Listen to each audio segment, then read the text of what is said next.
Baik, kita akan membahas dan melanjutkan topik kita. Hari ini kita akan belajar soal teori sumber.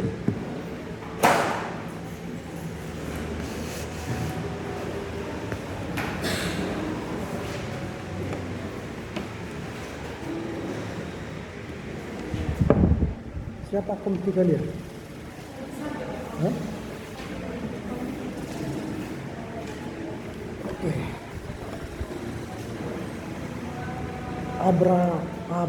Albertus Ardi Dian Saputra Dwi Karmila Tarigan Elinta Suryani Elna Grace Cynthia. Sakit. Ada surat sakitnya? Tidak ada.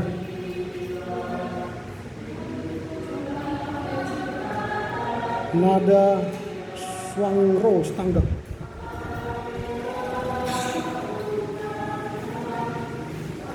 Priscilia Spanyol.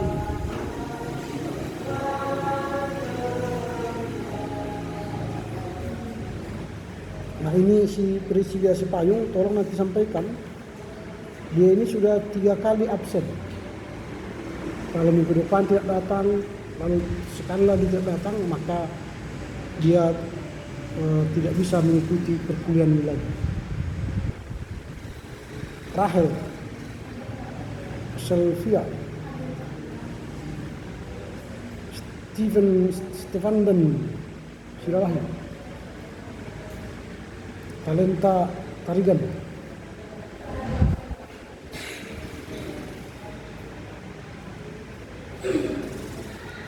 Vertissima Parangin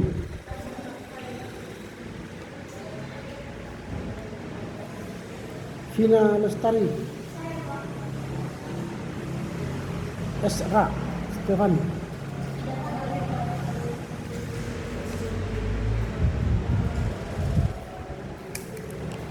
ya. Saya hanya sekedar mengingatkan soal absen ya. Ini beberapa kali ini sudah banyak absen. Di awal sudah saya katakan bahwa yang membuat nilai kalian itu adalah kalian sendiri, bukan saya.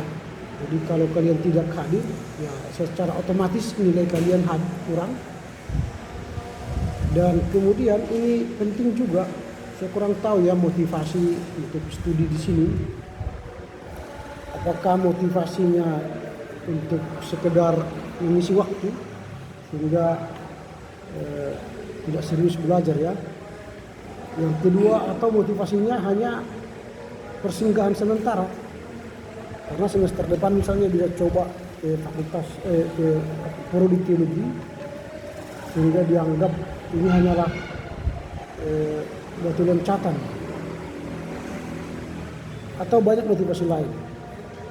Kalau katakanlah ini batu loncatan untuk saudara nanti misalnya masuk ke teologi, kalau di sini saudara pun tidak hadir, sayang sekali nanti tidak bisa nilaimu dikonversi ke teologi. Misalnya kalian nanti di sini katakanlah hanya batu loncatan, langsung semester depan saya masuk teologi, kira-kira begitu ya. Sehingga di sini malas masuk, dianggap ini hanyalah mengisi waktu. Tapi dapat nanti C, maka masuk kalian ke prodi teologi, kalian harus mengulang lagi mata kuliah ini. Itu namanya menghabiskan energi dan membuang-buang waktu dan uang. Lebih baik tak usah kuliah, sayang waktu itu dan uang kalian di sini. Lalu masuk ke tahun depan. Nah, itu yang harus kalian perhatikan. Lalu ketika kalian misalnya tahun depan masuk, lalu kuliah lagi seperti biasa seperti ini, masuk lagi ke pembimbing PL, itu sudah menghamburkan waktu. Gitu. Jadi seriuslah belajar di sini karena ini menambah ilmu saudara. Apalagi sekarang, kalau kita lihat fenomena gereja-gereja sekarang, banyaknya sarjana teologi yang tamat, tapi gereja tidak membutuhkannya karena tidak ada lapangan kerja. Pertumbuhan jemaat tidak sebanding dengan pertumbuhan pelayan. Jemaat tiap tahun pasti hanya ada tumbuh satu, tambah satu gereja setahun. Tapi yang lulus dari kampus ratusan orang. Ada 50, ada 60, ada 100. Lalu ketika diterima pegawai, yang diterima 20 orang. Kayak sekarang banyak di gereja ada 300 orang menganggur. Ada yang magang, ada yang detaser dan sebagainya. Coba kalian bayangkan kalau kalian pada posisi itu. Makanya sekarang mulailah berpikir tidak hanya pendeta yang menjadi terhormat. Pilihan kalian jadi guru agama itu sangat penting. 5 tahun ke depan guru-guru agama Indonesia habis. Gak ada lagi. Udah tua orangnya, udah pensiun. Jadi tidak ada lagi guru-guru agama di sekolah. Pengalaman saya pergi menemani PPL, kakak abang kelas kalian di SMP 2 Sunggal, SMP 9 Medan. Guru-gurunya udah tua, tapi tidak ada yang mengganti. Yang dibutuhkan negara sekarang bukan hanya pendeta, dibutuhkan negara sekarang ialah guru agama. Lalu mungkin kalian berpikir saya tidak bisa pegawai negeri nanti kalah saya. Kalian pikir sekarang sudah ada istilah P3K. Tidak harus pegawai negeri. Lebih tinggi dari gaji P3K daripada pegawai negeri. Cuma bedanya P3K tidak dapat pensiun nanti dari negara. Itu sama saja. Kalau guru-guru agama, guru-guru negeri dapat pensiun dari negara, tapi gajinya sedikit kan. Jadi kalau kita gaji kita besar ya simpan aja. Masukkan ke tabungan atau masukkan ke asuransi. Nanti kalau kita pensiun ya kita bisa dapat. Begitu ya, jadi seriuslah kuliah. Karena ini sudah banyak absen ini. Ya, karena ini mengurangi nilai kalian nanti. Silakan tepuk tangan.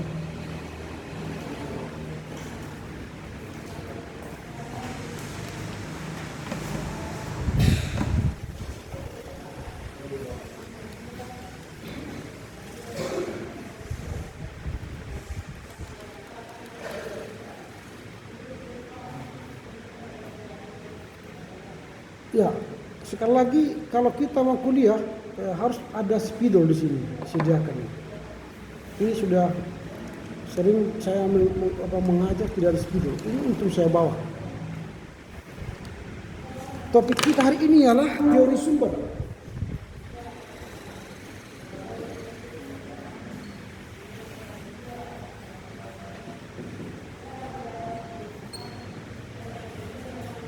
Teori sumber.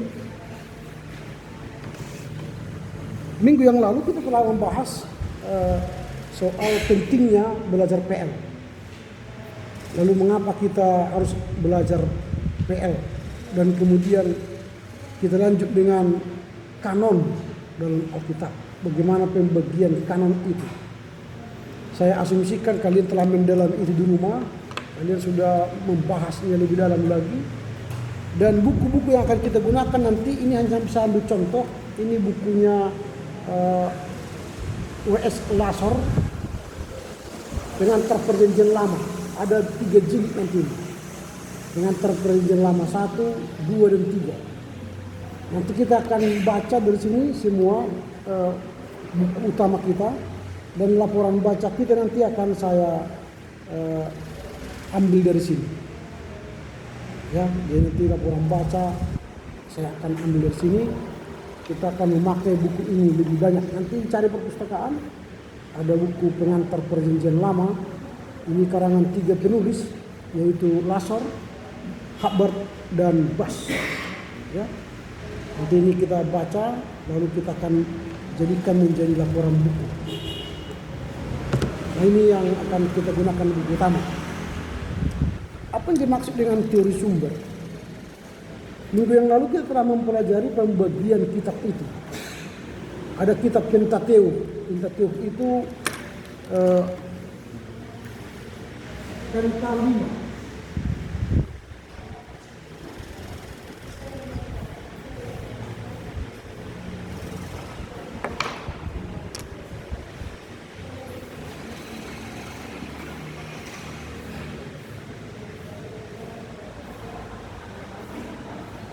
Pentateuch itu berarti ini artinya ke 5 kitab Musa. Sering kita mengenalnya dengan Kejadian, Keluaran, Imamat, Bilangan, Ulangan. Itu Pentateuch, 5 kitab Musa. Kalau dalam bahasa Bibel bahasa Toba itu disebut dengan 1 Musa, 2 Musa, 3 Musa, 4 Musa, 5 Musa. Nah, itu kitab Pentateuch. Artinya 5 kitab Musa. Kejadian, Keluaran, Imamat, Bilangan, Ulangan. Nah, kelima kitab ini ada beberapa orang yang berpendapat bahwa kitab ini ditulis oleh Musa sendiri. Lalu ada yang menganggap mana mungkin Musa menulis kitab ini. 5 kitab ditulis satu orang, itu kan tidak mungkin. Nah, jadi itu yang membingungkan, pertanyaan-pertanyaan baik dari para ahli atau para pembaca. Jadi bagaimana rupanya kelima kitab ini? Kitab Kejadian, Keluaran, Imamat, Bilangan, Ulangan.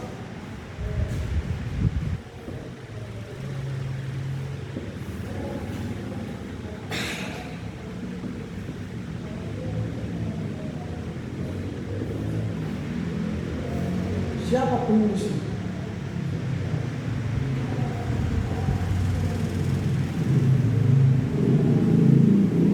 Nah, tadi saya katakan ada kelompok yang mengatakan itu Musa yang menulis semua 5 kitab itu.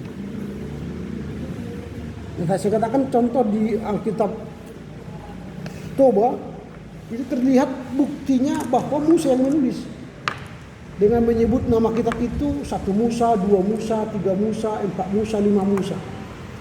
Itu berarti kan dalam bayangan kita itu penulisnya semua adalah Musa. Tetapi dalam kitab lain, dalam pemikiran lain para ahli mengatakan bahwa itu bukan Musa yang menulis. Tetapi ada orang yang menulis yang lain dengan sumber-sumber yang berbeda-beda. Dari mana sumbernya? Nah, kalau misalnya Musa yang menulis itu, dari mana sumber dia menulis? Kalau kita sekarang kan kayak catatan kaki, referensi buku. Dari mana dia mengambil tulisan itu kalau dia yang mengambil semua?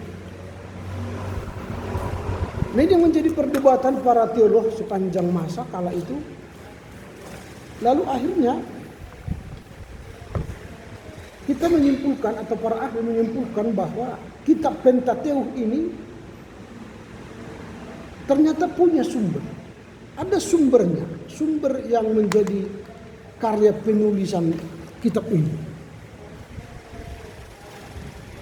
Ada sumber penulisan.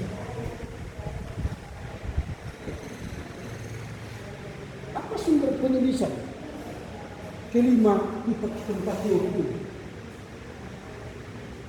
Nah, nanti kita akan menemukan apa-apa saja yang menjadi sumber Pentateuch itu, penulisan Pentateuch. Ada seorang ahli yang bernama Jean Astruc.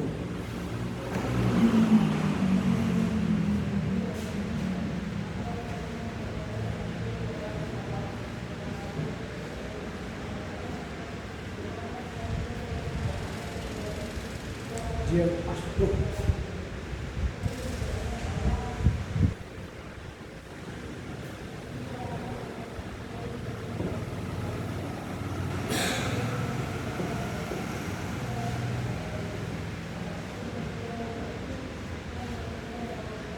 Jean Astruc Dia ini seorang dari Prancis.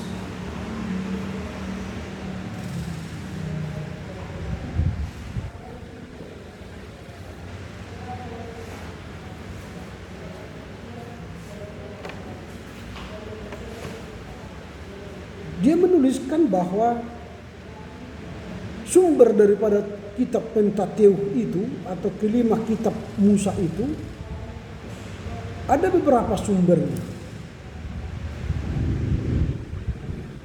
Dia mengatakan ada sumber Yahweh atau Yahwis. Jadi sumber yang dia temukan itu ada sumber Yahwis,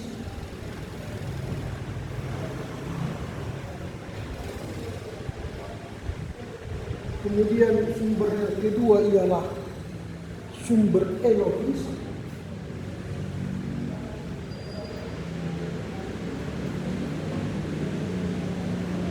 sumber ketiga adalah sumber Deuteronomis,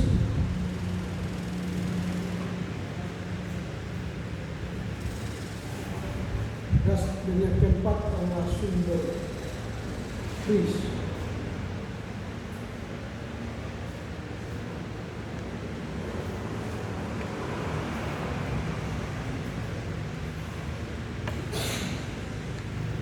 Ini sumber yang dipakai para penulis untuk menulis 5 kitab Pentateuch tadi, atau kelima kitab Musa itu. Berarti kalau ini sumber yang dipakai dalam rangka menulis kelima Pentateuch itu, maka hampir dipastikan yang menulis kitab Pentateuch bukan hanya Musa. Berarti ada orang lain selain Musa yang menulis kelima kitab ini. Nah, dari bahan-bahan ini atau dari sumber-sumber ini, maka para ahli menyimpulkan Musa bukanlah satu-satunya penulis Pentateuch. Berarti ada orang lain yang menulis walaupun dia memakai nama Musa. Tetapi sumbernya berbeda-beda.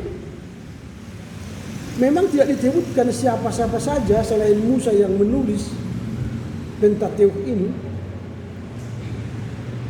Tetapi dengan adanya teori sumber ini, maka dipastikan oleh para ahli Musa bukanlah penulis tunggal.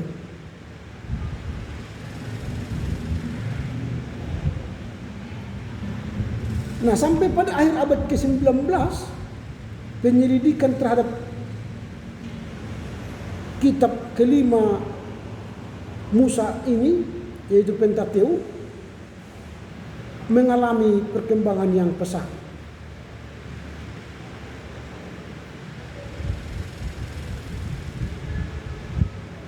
Nah, pertanyaan kita sekarang ialah apa-apa saja rupanya yang keempat sumber ini. Sumber Yahwis, sumber Elohis, sumber Deuteronomis, dan sumber Kris. Apa ini? Mengapa disebut ini sumber penulisan kitab Pentateuch itu?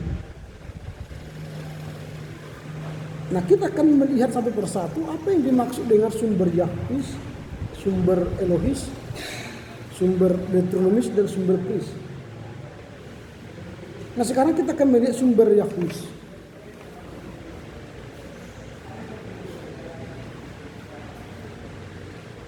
Apa itu sumber Yahwis?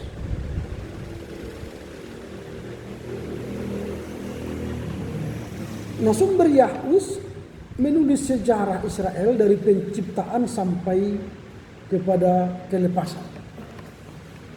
Jadi dia menulis mulai dari penciptaan, berarti kan kejadian, sampai pada kelepasan, berarti keluar.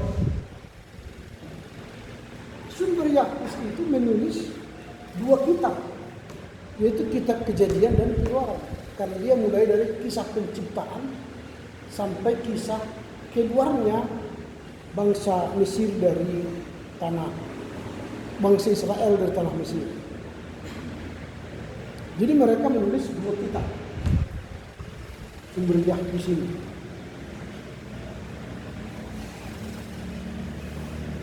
Nah, apa ciri-ciri dari sumber Yahweh ini? Apa ciri-cirinya? Nanti kita bisa lihat dalam teks aslinya yang menggunakan bahasa Ibrani. Perjanjian Lama tadi kan bahasanya bahasa Ibrani. Nah, kalau kita baca nanti kitab Kejadian dan kitab Keluaran, maka kita akan melihat ciri-ciri sumber Yahweh ini. Yang pertama, selalu menyebut nama Tuhan dengan Yahweh.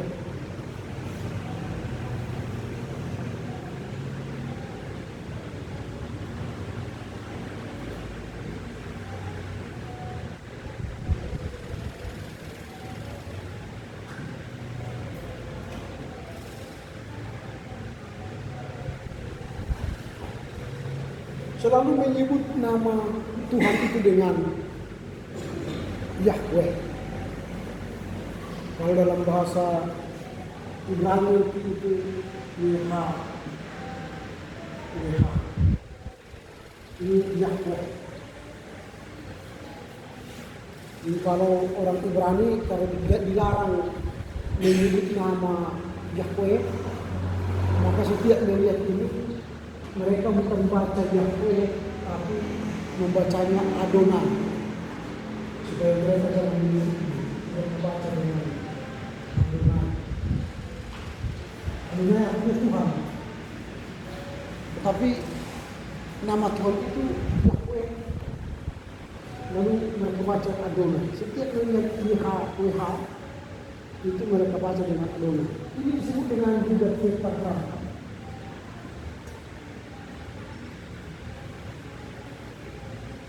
Tetragram artinya 4 huruf Ibrani. Yod, Het, Gau, Het. Jadi Yahweh. Kalau dalam bahasa Ibrani itu tidak ada tanda-tanda huruf apa. Kalau aslinya ya, huruf hidup, huruf mati tidak ada. Jadi banyak huruf mati semua. Konsonannya enggak kelihatan. Semua huruf mati. Tetapi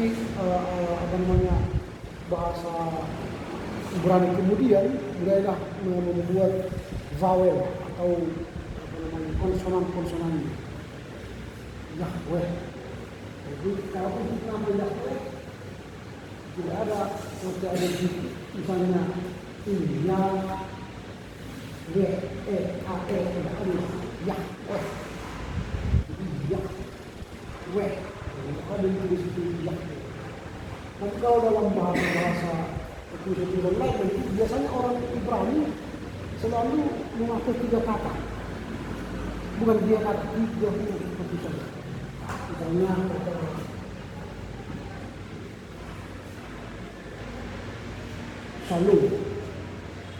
Shalom. Jadi selalu begini. Tapi dalam bahasa Ibrani modern sekarang mereka buatlah Shalom.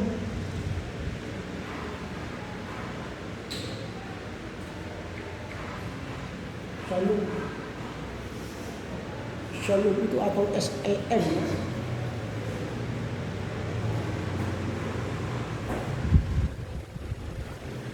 Bisa dibaca Shalom.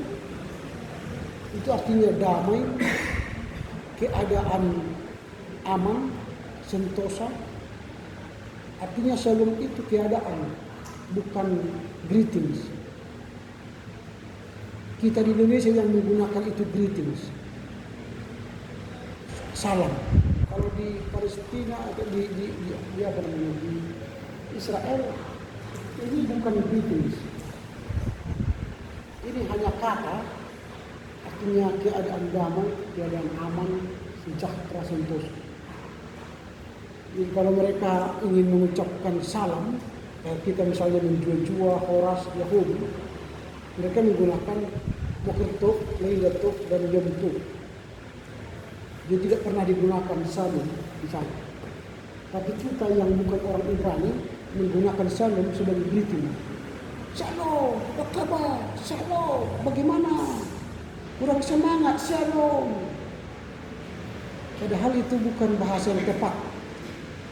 Bukanlah greetings.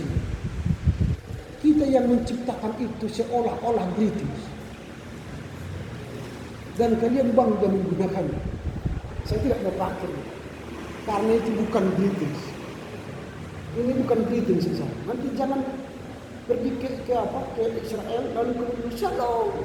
Orang itu heran lihat kalian. Apanya kalian lihat orang ini bilang sama saya? Karena itu bukan greetings. Nanti heran kalian di orang, kenapa dia bilang shalom? Karena itu bukan greetings. Bukan kata sapaan atau kata salam. Sama seperti kalau datang tamu kalian dari Jerman atau dari Inggris, tiba-tiba sama kalian dikatakan damai, damai katanya. Ngapain damai? Padahal kalian belum pernah berseteru kan? Jadi jangan katakan nanti di Israel datang kalian, sampai di tanahnya Tuhan Yesus ini shalom. Enggak ada orang yang menyambut kalian. Karena yang enggak gila. Karena di sana untuk menyambut orang kan Boker Tov, Lailat Tov atau Yom Tov. Selamat pagi, selamat siang, selamat malam. Dia tidak ada salam semua itu. Kita yang orang Indonesia mau seperti orang Ibrani supaya dianggap lebih suci gitu. Supaya lebih dekat ke surga katanya. Gunakan lain. Salah. Itu ciri yang pertama.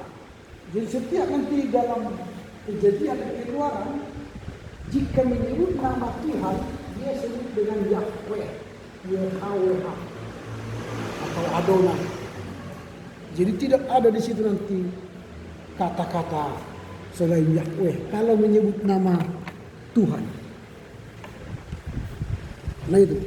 Jadi kalau kalian buka nanti Alkitab bahasa Ibrani kalian, bisa kalian buka kan nanti kan buat bahasa Ibrani. Nanti akan kalian lihat di sana tidak ada itu pakai bahasa atau pakai nama lain selain Yahweh. Misalnya bentar.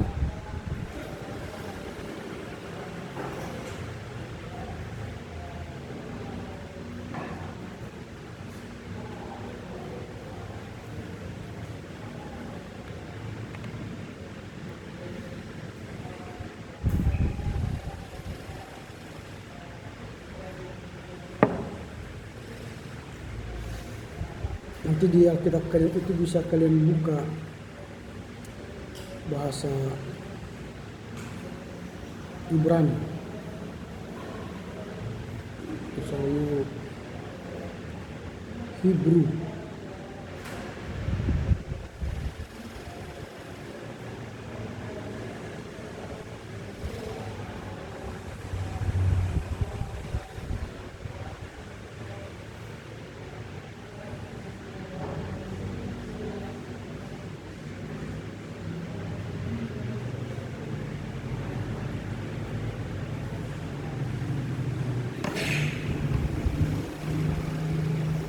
Ada ya? Udah pernah lihat Alkitab Hebrew? Ibrani?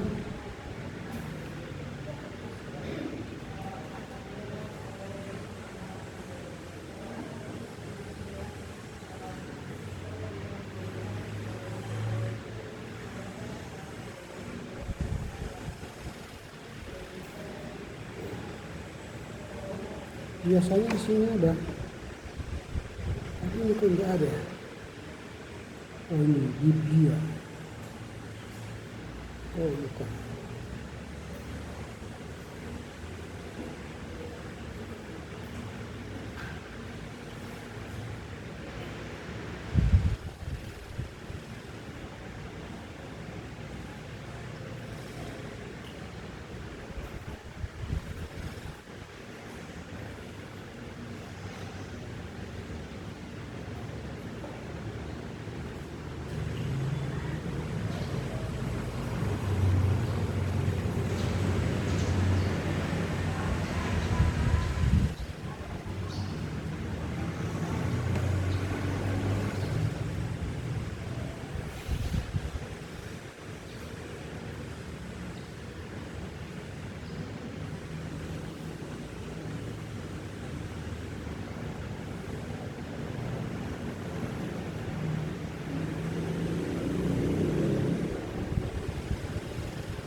sini saya tidak tahu. Biasanya ada di sini bahasa Ibrani, tapi di sini tidak kelihatan.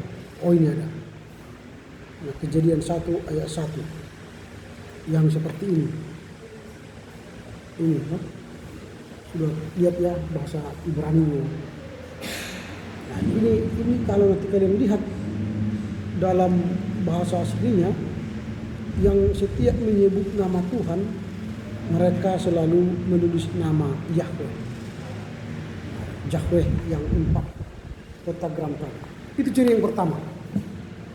Yang kedua, pada umumnya Allah dalam wahyunya atau penyataannya dilukiskan dan digambarkan dalam bentuk seorang manusia. Itu Yahweh. Jadi dia digambarkan sebagai seorang manusia. Jadi Allah itu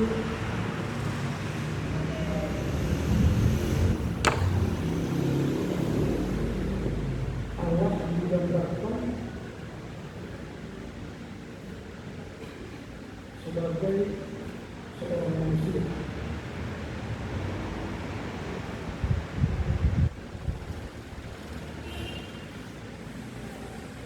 Allah digambarkan sebagai seorang manusia. Itu ciri yang kedua. Lalu ciri yang ketiga, sumber Yahweh ini bersifat universal. Jadi sumber Yahweh ini bersifat universal.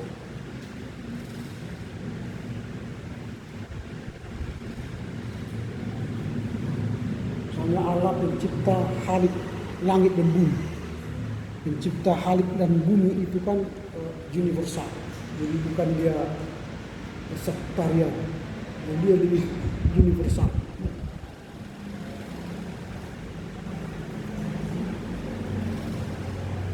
Artinya Allah itu bagi seluruh dunia atau bagi semua manusia.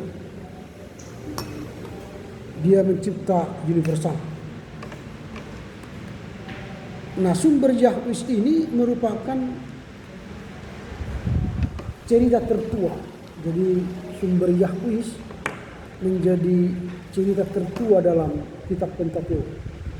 Artinya ini yang pertama. Kitab Pentateuk itu kan tadi saya katakan 5, tapi sumber Yahweh ini menjadi cerita yang tertua.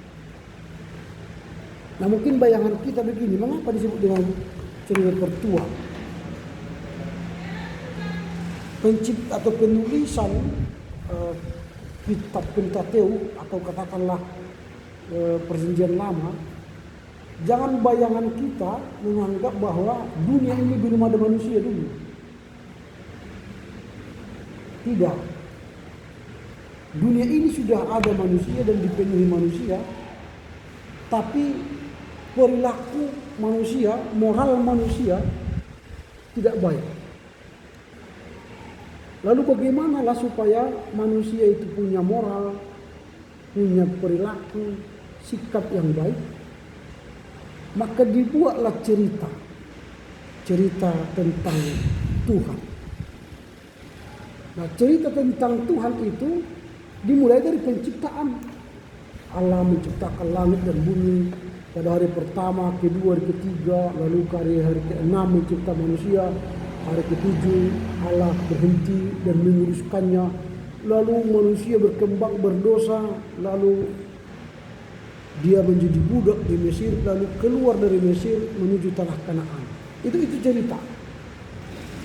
Artinya manusia sudah ada kala itu. Tapi para imam atau para pemuka agama, bagaimana supaya manusia ini memiliki cerita, kalau istilah sekarang itu mitologi ya, kayak dulu kan dongeng ya, atau legenda. Nah, supaya umat manusia itu tidak makin jahat, tidak makin bobrok. Nah, dibuatlah cerita. Nah, cerita-cerita itu tadi saya katakan ada Yahweh, Elohim, Deuteronomis dan Priest. Yang tertua dalam cerita itu adalah sumber Yahweh. Sama seperti kalau misalnya tanah Batak ada legenda Danau Toba ya, ada legenda si Marjan gitu ya. Mardan, si Mardan itu. Ada legenda batu gantung. Banyak itu legenda-legenda. Pertanyaan, apakah itu benar ada? Belum tentu. Tetapi bagaimana orang Batak supaya mencipta generasinya tidak menjadi orang yang angkuh, sombong, diciptalah legenda Mardan. Nah, bagaimana orang tidak berperilaku senonoh, tidak berperilaku sembarangan, dibuatlah cerita Danau Toba. Itu dari ikan gitu kan. Dia mencintai ikan.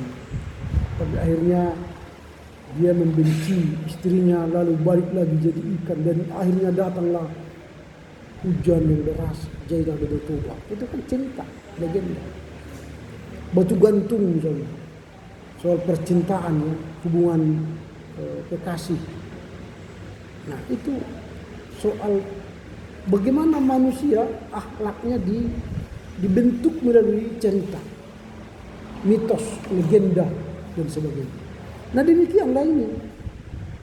Nah, cerita-cerita itu udah banyak, baik sumber Yahwis, Pris, Deuteronomis, dan Elohis. Nah, cerita tertua ialah Yahwis. Mengapa Yahwis ini menjadi cerita tertua? Karena cerita Yahwis ini berasal dari selatan. Nanti kalau kita lihat misalnya peta daripada sejarah Mesir dan Israel paling selatan itu, disitulah orang menyebut yang ilahi dengan Yahweh. Karena orang Israel itu tidak semua menyebut nama Tuhan yang dengan yang sama. Sama seperti kita misalnya. Kalau di Toba dipanggil yang ilahi itu Debata Mula Jena Bolon. Di Simalungun kan Meibata. Kalau di Karo kan Dibata. Di Nias Lawalangi. Di Jawa Gusti. Nah, dengan penyebutan yang ilahi itu kita tahu mereka berasal dari mana. Nah, demikianlah orang Israel. Kalau ada orang yang mengagungkan Yahwis, itu berarti dia dari selatan. Orang yang dari selatan itulah orang yang tertua. Nanti Yehuda juga, Israel kan Israel Utara, Israel Selatan. Gitu. Jadi orang yang dari selatan itu adalah punya mitos atau cerita yang paling tua. Nah, itu sumber yang mengatakan bahwa Yahwis itulah yang tertua. Nah, contoh misalnya coba baca Kejadian 37 ayat 18. Kejadian 37 ayat 18.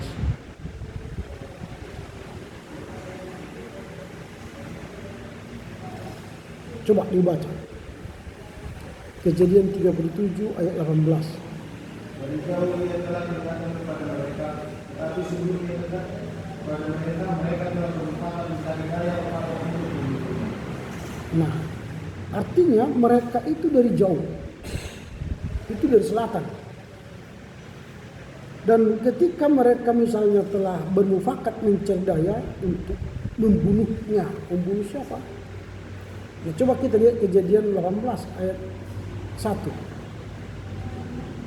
Kejadian 18 ayat 1. Pada waktu itu Yehuda meninggalkan saudara-saudaranya dan menumpang pada seorang Adulam yang namanya Hira. Nah, ini juga keadaan cerita di selatan.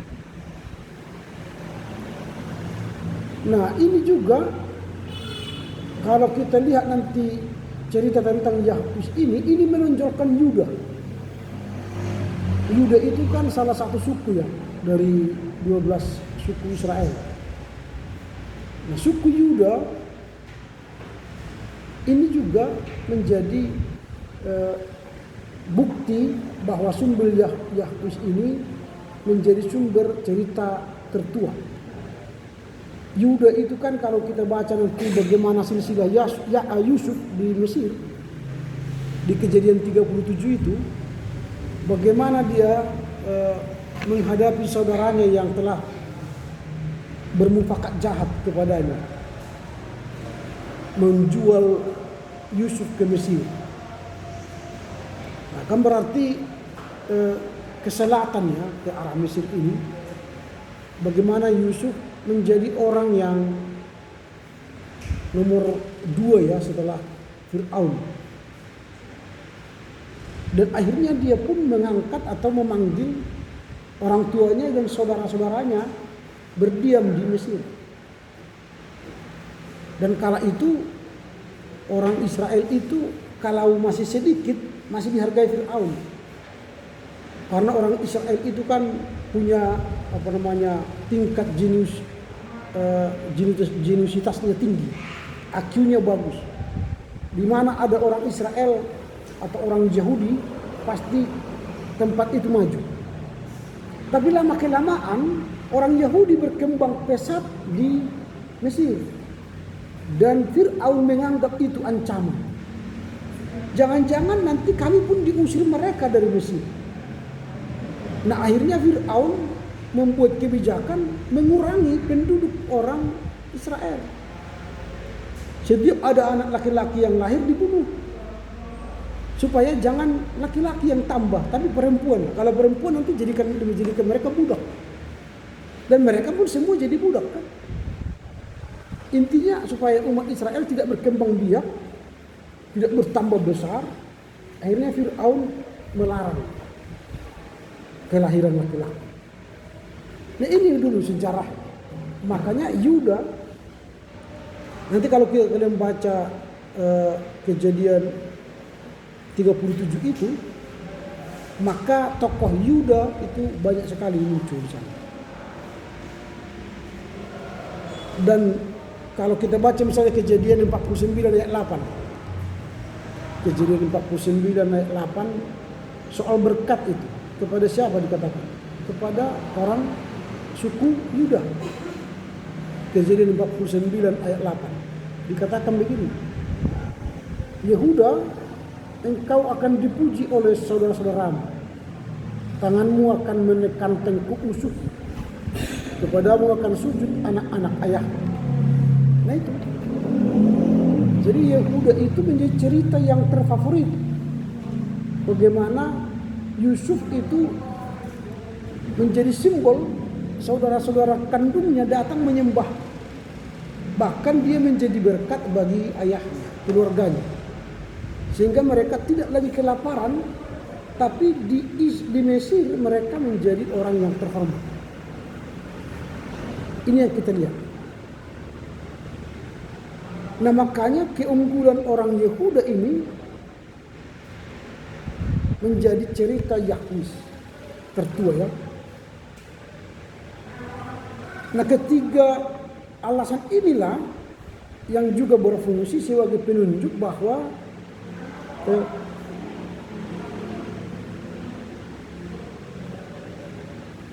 penulis sumber Y atau Yahweh itu kemungkinan besar muncul pada zaman Raja Daud dan Salomo.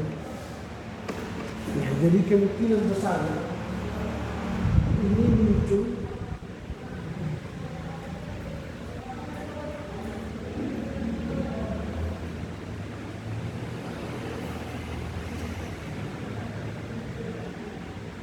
pada zaman Daud dan Salomo.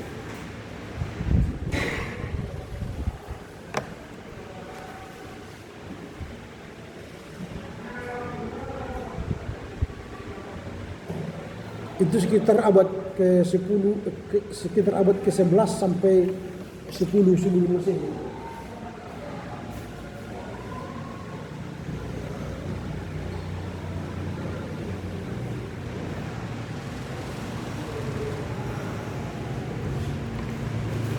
Nah, tulisan-tulisan Yahweh ini mencerminkan adanya kesatuan, keteguhan, dan kepercayaan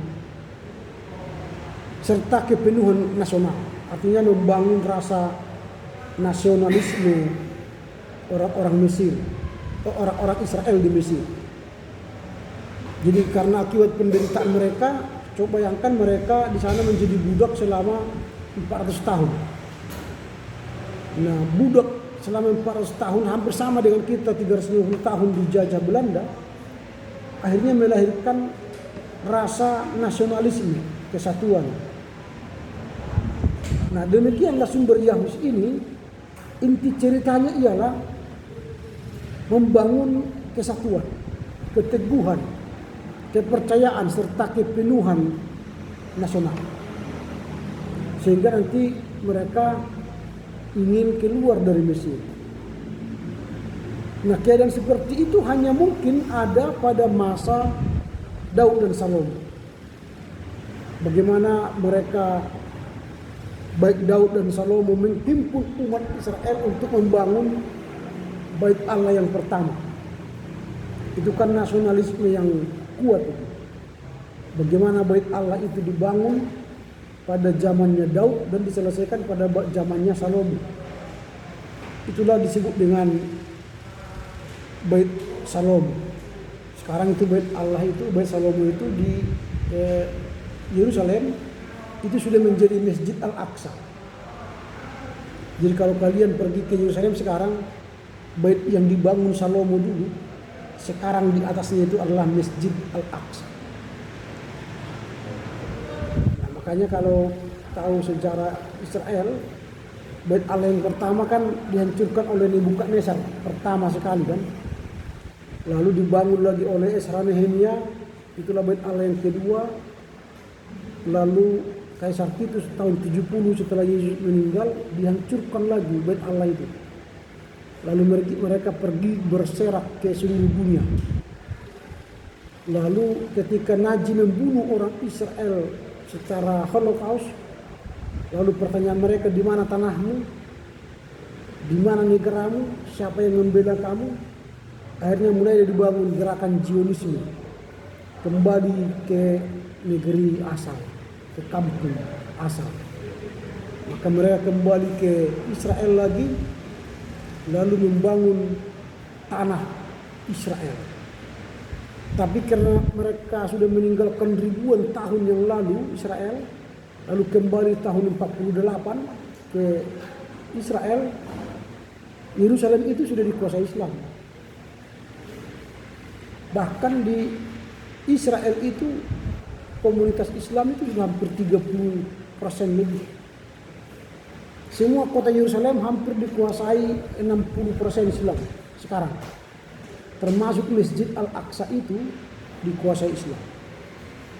Makanya orang Israel sekarang dalam rangka membangun Bait Allah yang ketiga, mereka menggali tanah di bawah Masjid Al-Aqsa itu. Ini Masjid Al-Aqsa, di bawahnya itu mereka gali, membangun Bait Allah yang ketiga di bawah tanah.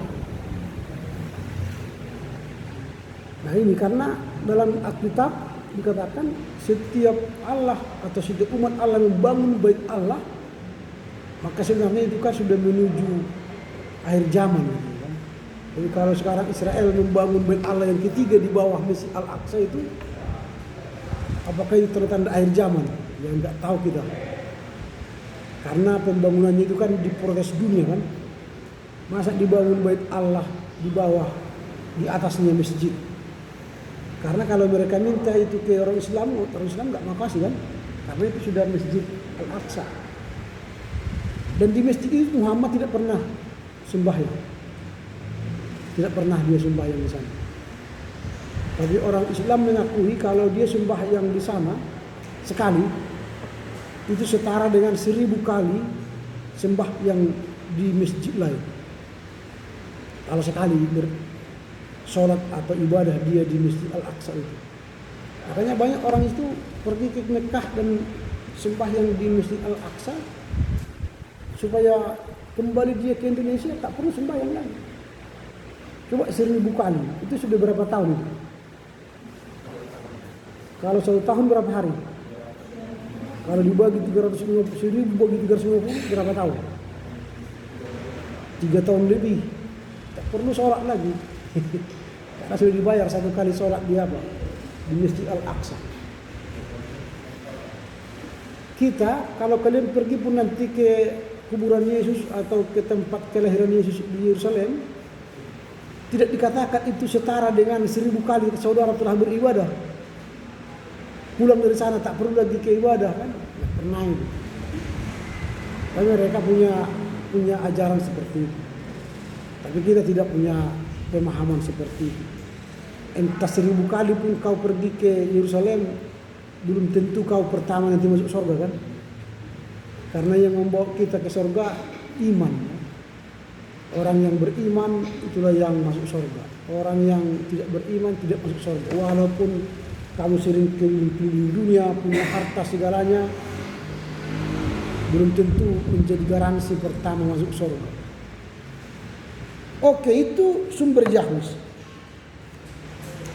Nah sekarang kita melihat sumber Elohis.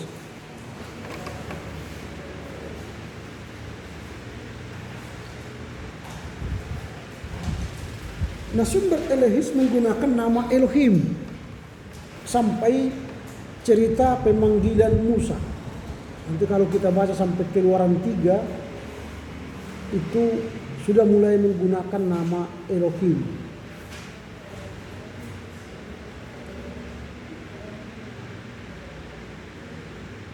Nah sesudah kita tadi belajar soal sumber Yahweh, sebenarnya sumber Yahweh itu, nama Yahweh itu pertama kali diberikan Allah itu kepada Musa. Nama Yahweh diberikan Allah pertama sekali itu kepada Musa. Nah sumber Elohis ini muncul dan lahir di kerajaan utara. Kalau kita di kerajaan selatan, nah, sumber ini muncul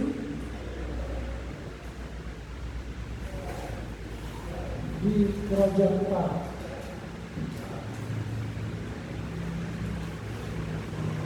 Sekitar tahun 800 sampai 700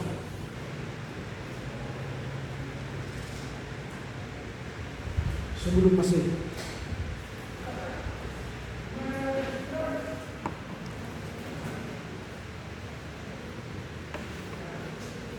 Nah kemunculan ini karena di Israel kala itu sudah mulai terjadi sinkretisme, baalisme dengan kehidupan agama Israel. Jadi orang Israel begitu getol atau deman dengan menyembah dewa-dewi, Baal, Dewi Artemis, Dewi apalagi yang terkenal selain Artemis, Zeus, ya, disembah oleh mereka. Nah, ketika mereka senang dengan Baalisme, mulailah muncul Elohim. Nah itu di daerah utara. Nah pada masa itulah mulai timbul gerakan nabi-nabi memprotes sinkretisme. Yang paling getol untuk melawan sinkretisme itu ialah Elia dan Elisa. Nabi Elia dan Elisa itu paling getol melawan Baalisme atau sinkretisme. Nah dengan adanya gerakan Elisa dan Elia itu melawan sinkretisme Baalisme tadi, di sanalah muncul sumber Elohim.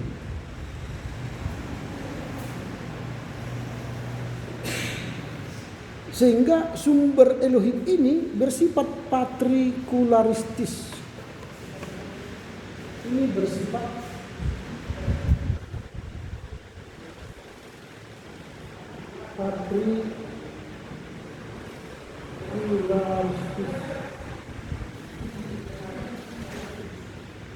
patrikular, kebapaan.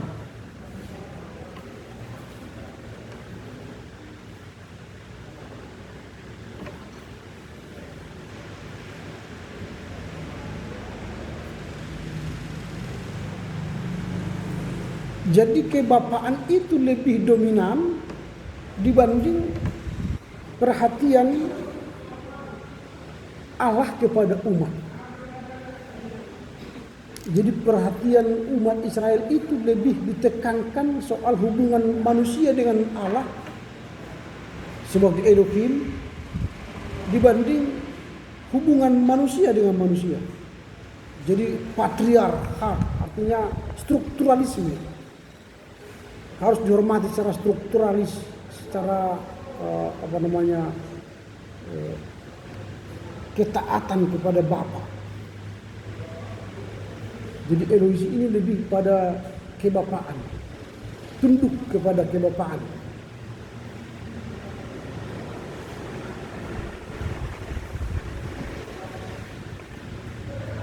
Nah makanya mulai nanti kita lihat dalam Kejadian ya, contoh-contoh yang patrialistis ini soal bapak orang percaya Abraham. Dari Kejadian 12 itu kan patrialistisnya kelihatan bahwa Abrahamlah bapak orang percaya. Itu kan dominan. Jadi kebapaan itu menonjol. Jadi kalau tidak menjadi keturunan Abraham, dia tidak bisa mendapat berkat. Nah, itu kata Alkitab.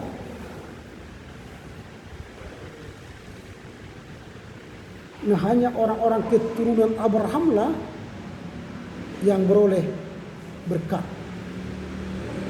Kalau tidak menjadi keturunan Abraham, dia tidak akan diberkati.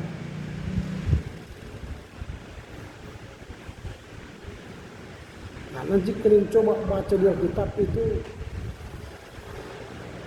harus menjadi keturunan Abraham. Coba baca Galatia 3:29.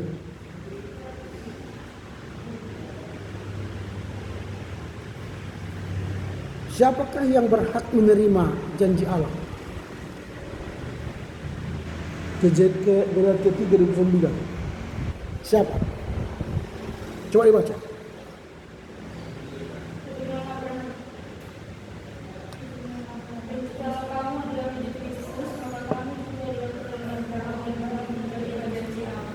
Jadi hanya orang yang keturunan Abraham lah disebut mendapat hak menerima janji Allah. Itu soal dominansi tadi, kebapaan, patrialistis. Itu sumber Elohis. Nah pastikan dirimu apakah kamu keturunan Abraham atau tidak? Kalian keturunan Abraham atau tidak? Hah? Kok ragu? Iya. Apa buktinya kalian keturunan Abraham?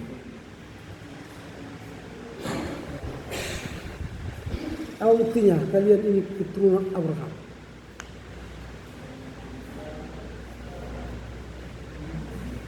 Kok ada buktinya? Abraham itu bapak orang. Kalian percaya enggak? Percaya sama siapa? Nah kalau kalian percaya sama Tuhan berarti kalian keturunan Abraham. Kan Abraham kan bapak orang, kalian orang percaya. Berarti bapak kalian Abraham. Kalau bapakmu Abraham, kau keturunan Abraham, Galatia 3:29, engkau berhak menerima janji Allah. Jadi kalau kau tidak orang percaya pada Yesus, kamu tidak akan memanggil Abraham sebagai bapakmu. Dan akhirnya kamu tidak berhak menerima janji. Tetapi ketika kita mengklaim diri percaya kepada Yesus, maka orang yang percaya itu bapaknya Abraham. Dan keturunan Abraham lah yang berhak menerima janji Allah.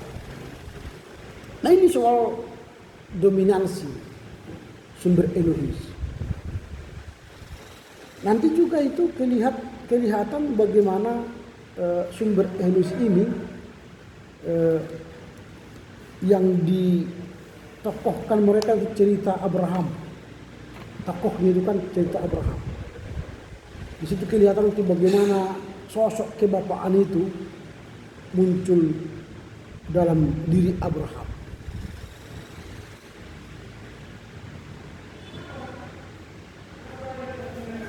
Nah inilah yang kita lihat nanti dalam sumber Elohis. Walaupun sumber Yahwis juga menokohkan Abraham, ya. Tetapi sumber Elohis juga pun memakai sumber Abraham sebagai tokoh kebapaan.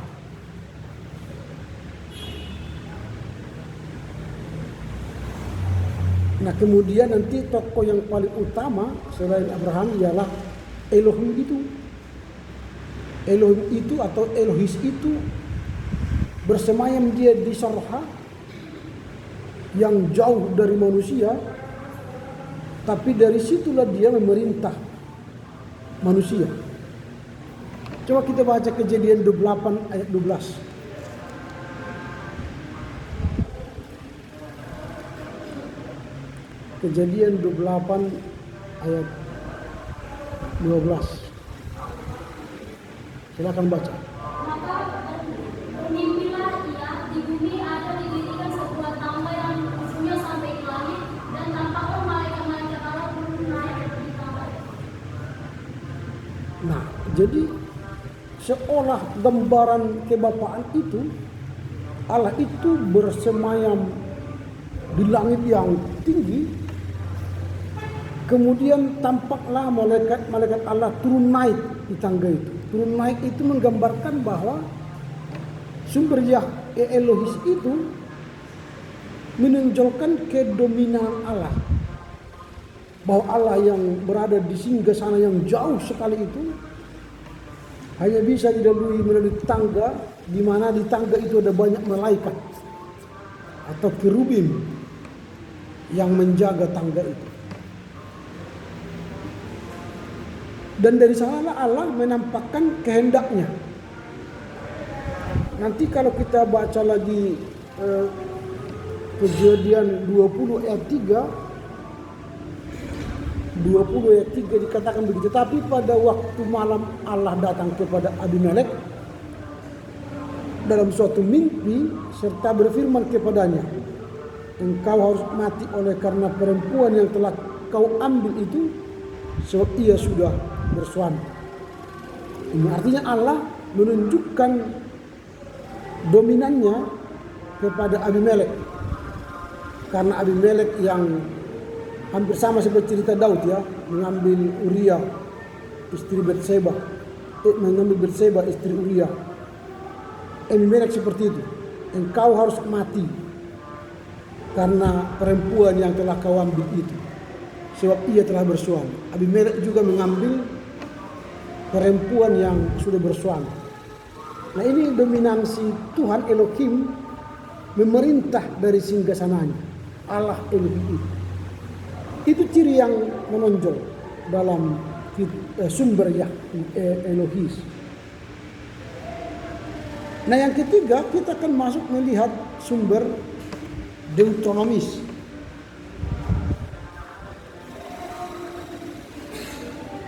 Deuteronomis itu kan kalau dalam bahasa Indonesia kan ulangan itu ya. Sehingga seluruh kitab ulangan itu sumbernya Deuteronomis.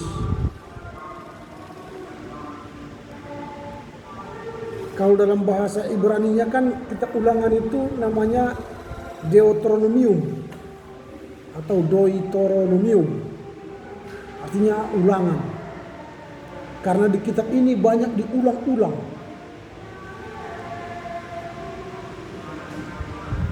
Nah karena ini diulang-ulang Deuteronomium, maka dipastikan oleh para ahli ini bukan tulisan Musa.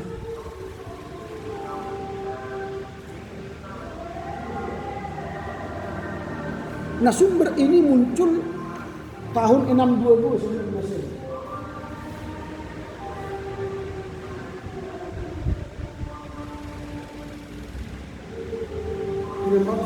Sebelum Masehi.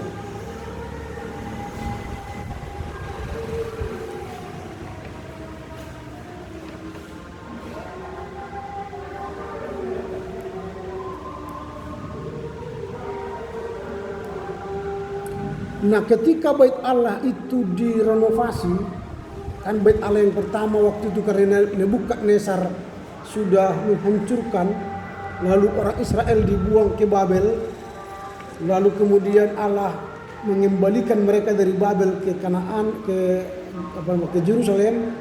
Nah Yosia waktu itu menyuruh untuk memugar atau memperbaiki bait Allah yang kedua itu. Dan saat mereka memperbaiki bait Allah itu, seorang tukang atau para tukang menemukan naskah gulungan yang disebut sebagai Taurat. Mereka menemukan sebuah naskah gulungan yang disebut dengan Taurat.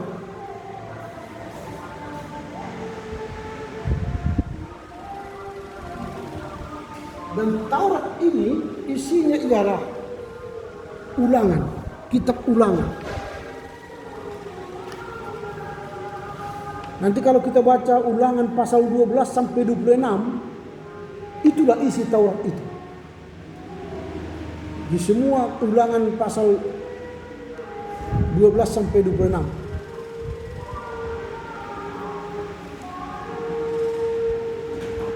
Nah, kalau misalnya tadi Yahweh itu sangat sinkritis, bagaimana dewa Baal disembah oleh umat Israel, tetapi sekaligus juga masih percaya kepada Allah Abraham, Ishak dan Yakub. Tapi kalau sumber Deuteronomis ini sama sekali adalah anti sinkritisme.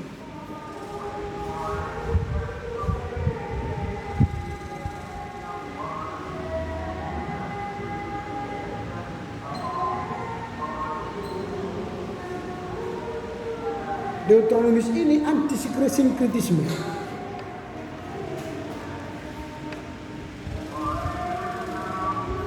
Hal ini terlihat bagaimana pada sumber Deuteronomis ini, kuil-kuil yang ada di kota Yerusalem, kuil-kuil itu artinya tempat sembahan-sembahan di luar Yerusalem itu, disuruh ditutup, dihancurkan dan ditutup. Sebab kuil-kuil itu dianggap sebagai sinkritisme. Sehingga orang Israel tidak lagi menyembah Allah yang benar, Allah Abraham, Yakub dan Ishak, tapi mereka tetap menyembah dewa-dewi. Lalu pada masa Deuteronomis ini, semua kuil-kuil itu dihancurkan.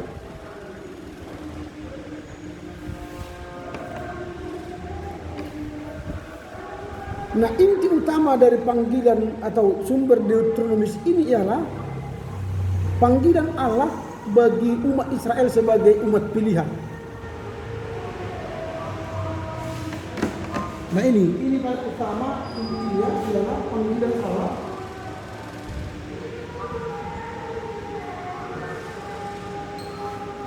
bagi umat Israel sebagai bangsa pilihan.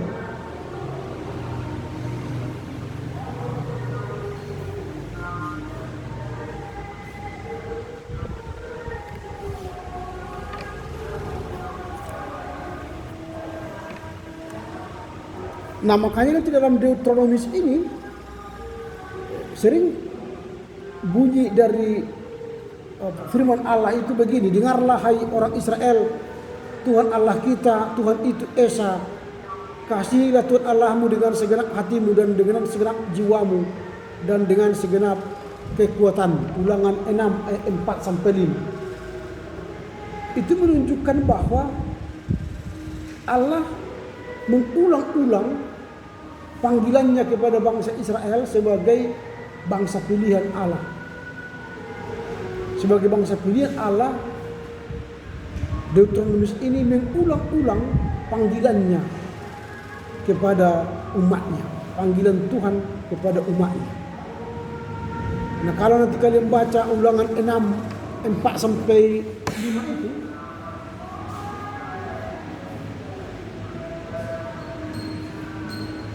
ini dikenal dengan Shema Israel.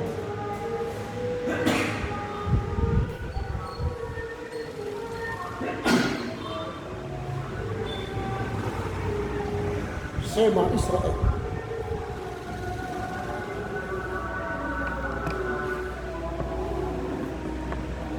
Shema artinya dari bahasa aslinya sama, artinya dengarlah. Dengarlah. Shema Israel berarti dengarlah hai Israel. Itu Shema Israel. Maka Allah berulang-ulang mengatakan dengarlah hai Israel, dengarlah hai Israel. Jadi kalau kalian nanti mendidik anak kalian, baik mendidik didik di sekolah, ulang-ulang. Memang kelemahan kita orang Kristen jarang mengulang-ulang. Apalah yang kalian ulang-ulang rumusan iman setiap hari. Setiap hari dalam hidup kalian. Bangun pagi atau sepanjang hari ini kalian ulang-ulang rumusan iman. Apa yang kalian ulang-ulang? Ada yang kalian ulang-ulang. Doa itu bukan rumusan iman yang kalian ulang-ulang setiap hari. Kalau mereka ini tuh dengar kalian semua ini yang bunyi ini. Ininya saya ulang-ulang. Pergi kalian nanti ke Mesir, kalian dengar ini. Kalian pergi ke Afrika, sama juga ini kalian dengar. Pergi kalian ke Australia atau ke Amerika, itu juga yang kalian dengar. Tidak ada perubahannya. Tiba aja nanti pasti kalian dengar Allahu Akbar, Allahu Akbar. Tanpa kalian belajar pun kalian sudah hafal karena berkali-kali kalian dengar. Itu namanya kekuatan Deuteronomium, mengulang-ulang. Jadi dalam hidup kalian apa yang kalian ulang-ulang? Sehingga itu membentuk karakter. Rumusan iman apa yang kalian ulang-ulang? Tidak ada ya. Itulah makanya kita kalah dalam hal ini ya. Kita punya kitab Deuteronomium ulangan, tapi kita tidak pernah melakukan ulangan. Kecuali ulangan dalam artian tes ya, UTS, UAS. Itu kan tes akademis itu kan. Tapi ulangan iman tidak ada. Nanti mereka kalau libur sekolah, mereka punya pesantren kilat. Kita nggak ada sekolah minggu kilat kan? Nggak ada kan? Habis setiap sore, habis mereka sekolah, pergi mengaji ke madrasah. Kalian tahu apa artinya madrasah?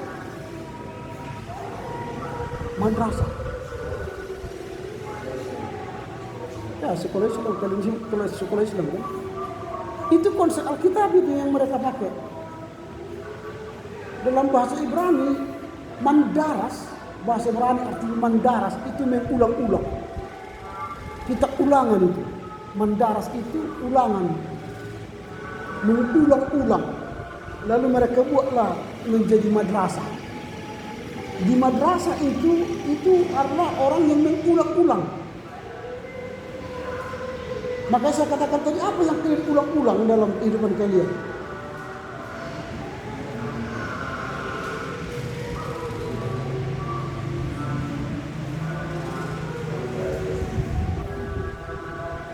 Kalau kalian seorang pendidik nanti harus ada yang diulang-ulang.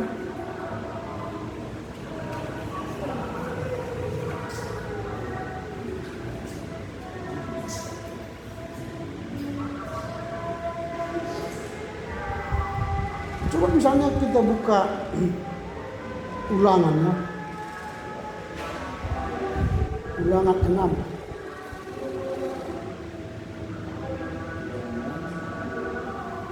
Kalau tadi yang saya katakan itu Sema Israel ulangan 6, 4-5 kan.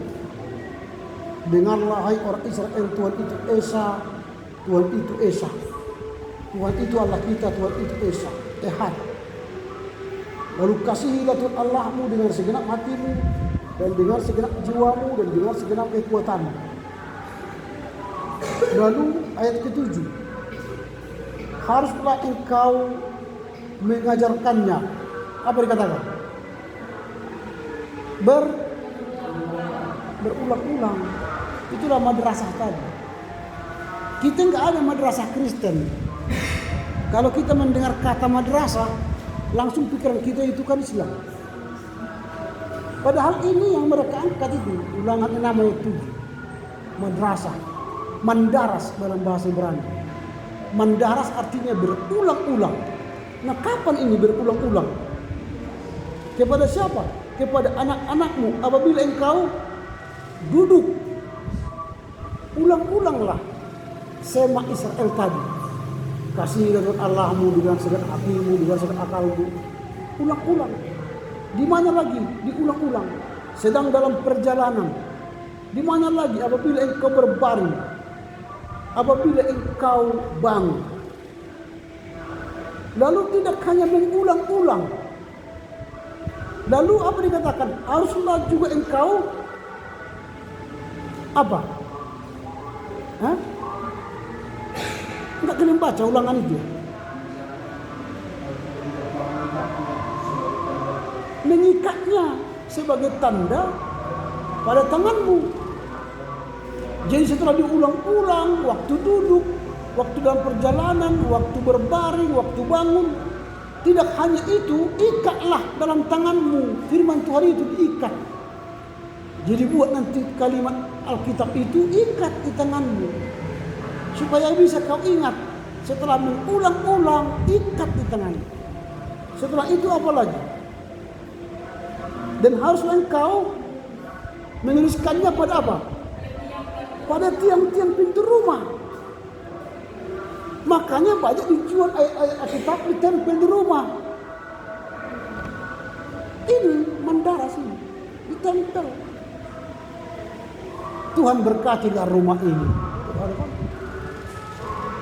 Baru nanti kalau kalian sudah menikah, tulislah Amsal 15 ayat 1 di kaca itu. Apa isi Amsal 15 ayat 1? Amsal 15 ayat 1.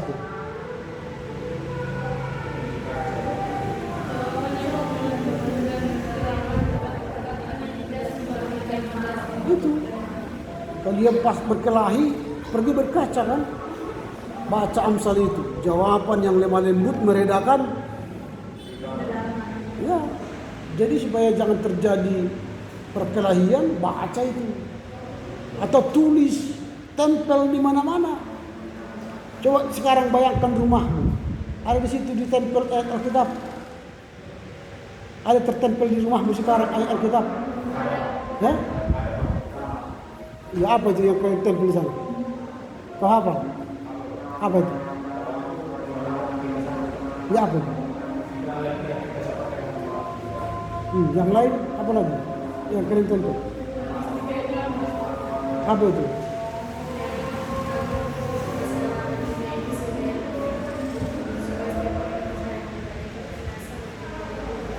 Siapa lagi? Di rumahnya ditempel Alkitab. Banyak rumah orang Kristen tidak ada menempel itu. Bahkan tidak ada tanda-tanda orang Kristen yang punya rumah itu kan. Salib pun nggak ada. Nggak ada bukti orang penghuni rumah itu pengikut Yesus. Nggak ada tanda-tanda. Karena kalau kita masuk ke sebuah rumah, mata kita kan langsung lihat kan. Oh, ada salib. Oh, Kristen kan. Teman. Lihat lagi. Ada kalender. Oh, GBKP banyak ini. Wah, itu. Lihatlah kalendernya lagi. Kalau kalendernya GBI, oh GBI. Atau Pentakosta, oh Pentakosta. Itu kan. Biasanya kan gitu reaksi kita kan. Pertama mata kita, oh ada salib, oh Kristen. Lalu persempit lagi, sudah Kristen gereja mananya ini kan? Nggak ada kalendernya kan? Nggak ada kalendernya. Lalu lihatlah bukunya, buku apa yang dipakai. Oh ada susu kara, wah GKPS ini, kan itu kan? Atau ada buku MD, wah ini HKBP ini kan? Atau GKPI kan? Itu. Tapi kalau ada misalnya di situ, haleluya misalnya, wah GKPS. Ada kitab enden-enden, oh GBKB, itu langsung ke sana. Apa kita? Nah ini karena ini tadi berbicara, diikat, ditulis Nah ini yang sering kita tidak ada kembali tadi mengulang-ulang.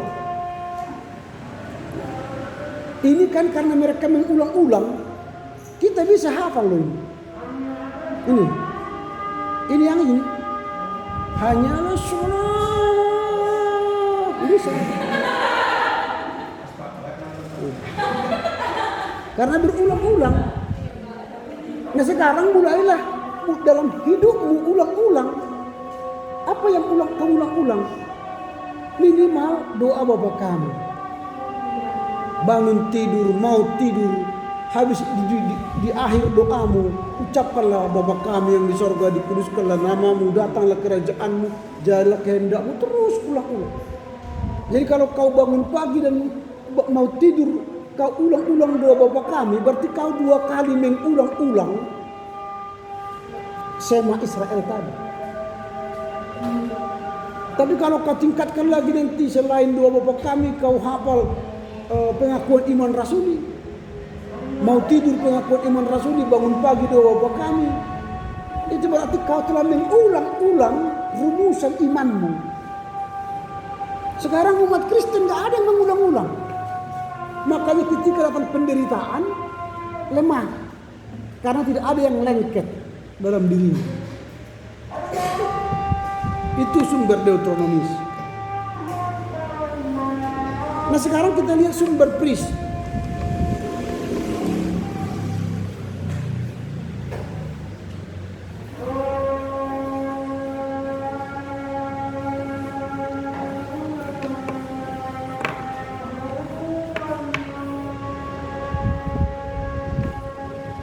Nah sumber Pris ini atau sumber imamat, Pris itu kan imamat, imam, Pris imam.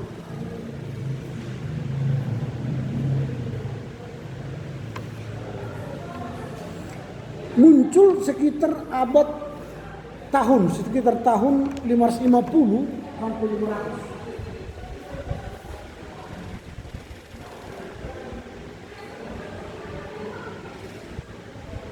sebelum Masehi.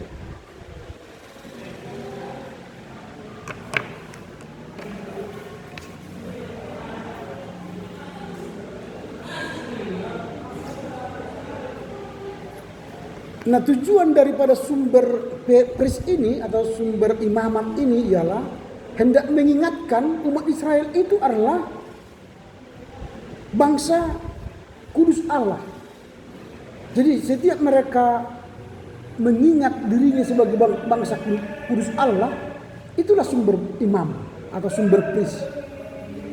Jadi para imam selalu membuat tulisannya supaya mengingat mereka itu umat yang kudus. Nah makanya nanti kalau kalian baca kitab imamat itu kan bicara makanan yang dilarang. Dilarang makan babi, dilarang makan yang bersisik, dilarang makan ini, kan dilarang itu.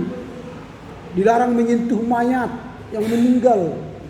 Makanya kalau orang Yahudi dulu ada orang meninggal atau kena penyamun, disamun, dirampok, mereka nggak boleh sentuh, nanti najis dia. Makanya ketika ada orang dirampok itu kan datang orang imam, lihatnya kasihan ya, tapi nggak mau dia sentuh. Karena kalau dia sentuh untuk membuat puritan atau membuat bersih lagi, dia akan melakukan ritual lagi. Harus mandi 7 kali air putih yang kan capek dia nanti. Ya udahlah tak usah sentuh gitu kan. Sama seperti mereka itu. Kalau kena ke piring itu daging babi, itu harus dicuci pakai tanah 7 kali supaya bersih. Kenapa harus tanah? Deterjen ada yang bagus. Rendam pakai rinso pun habis itu. Tak usah pakai tanah kotor kali kan. Tapi itu kesucian. Harus direndam. Kalau mereka tersentuh babi, mungkin mereka direndam pakai tanah juga mungkin.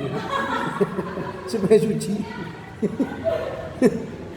Nah seperti itu dulu. Nanti kalian bacalah kitab imamat. Itu bicara kudus. Dilarang ini, semua dilarang. Makanya malas orang baca kitab imamat. Karena orang-orang kudus di situ. Sumber Pris. Jadi kalau bertemu orang kudus kan segan kita. Ngomong pun, iya Pak.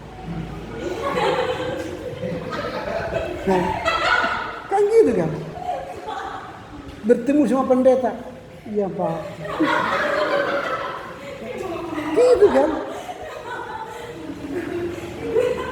Makanya kalau saya berkenalan nggak pernah saya sebut pendeta Ramli, nggak pernah. Kalau dia bilang pendeta Ramli, oh iya Pak. Iya, memang betul. Ditutupi dirinya langsung. Dia menguduskan dirinya langsung karena dia bilang pendeta, nama pendeta. Kalau saya nggak sebut itu. Perkenalan Ramli Harahap. Tapi setelah berbicara, Bapak pendeta ya gitu. Dia tahu, mungkin dari aroma bicaranya ini pendeta ini dulu.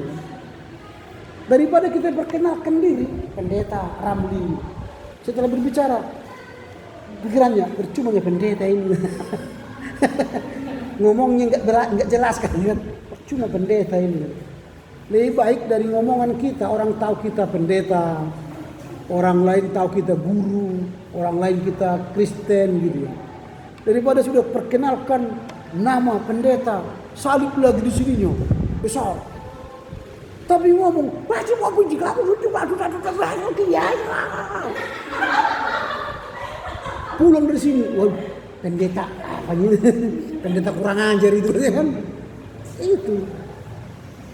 Jadi ini sumber pers berbicara begitu, mengingatkan orang kamu itu bangsa yang kudus. Kalau kudus jagalah, jangan kamir. Kamir itu jangan rusak, jangan kotor. Gitu. Memang orang-orang yang bersih itu susah kali berteman dengan orang bersih kan. Sebentar.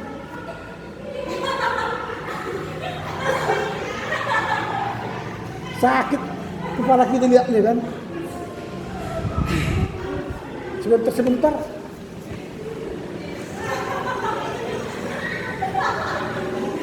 Aduh, capek loh. Kita sekali mandinya 1 hari kan. Dia setiap pertemuan mandi, habis itu mandi lagi. Bajunya 1 ranjang. Kita sekali 3 hari, dia 2-3 kali sehari. Minum pun harus higienis kan. Pergi ke warung.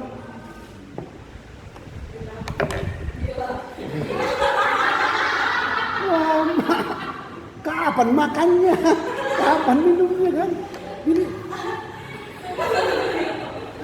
Wah. Capek nih hadapi orang kudus ini.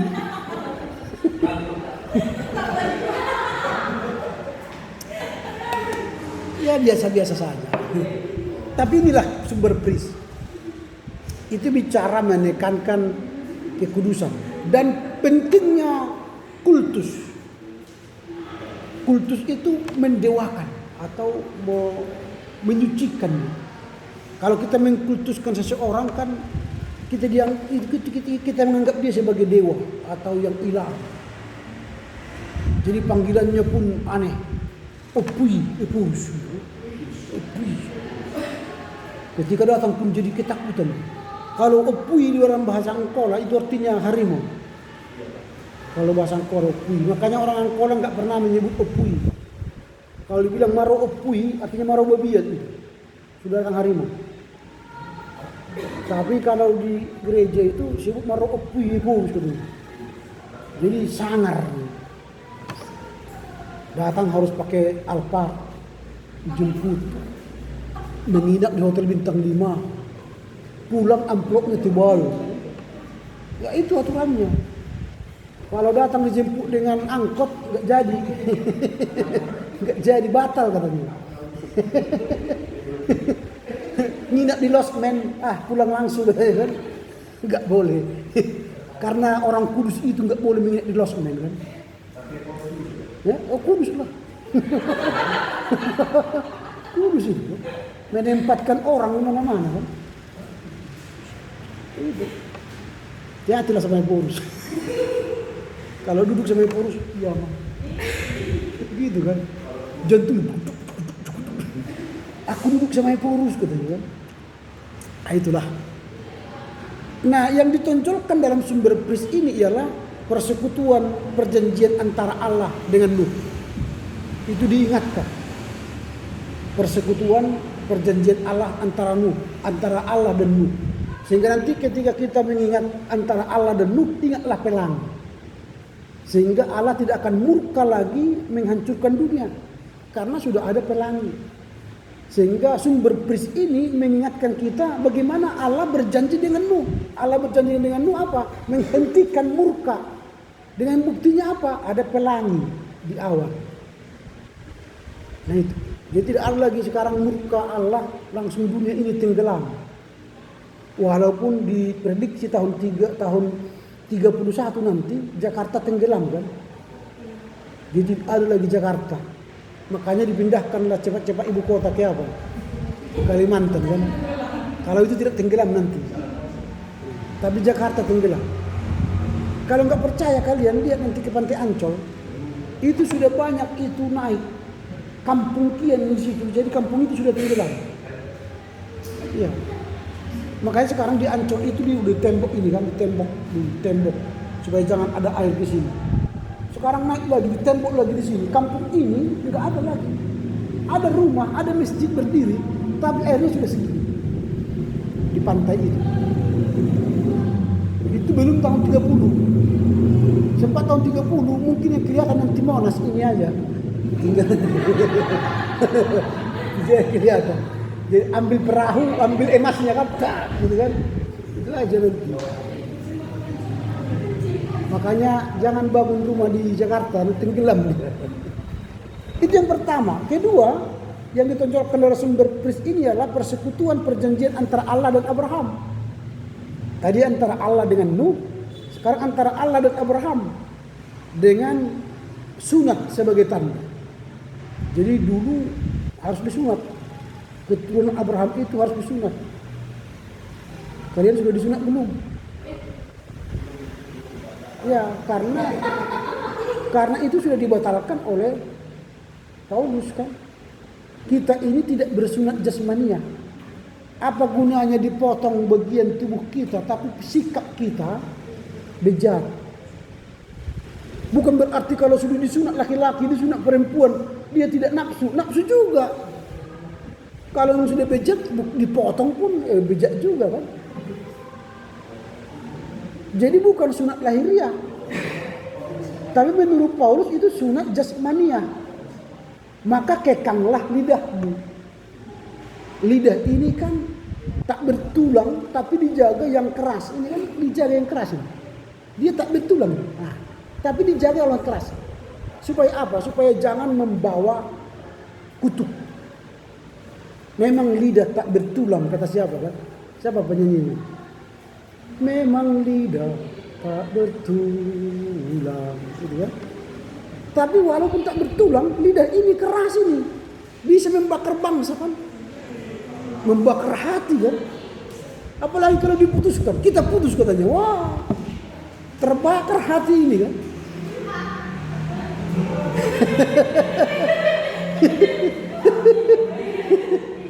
Kita putus katanya. Entah apa yang putus nggak tahu.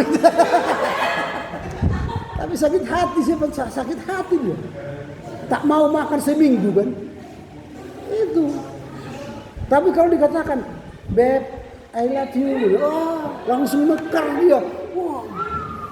Semua kembang semua. Kembang. Nah itu.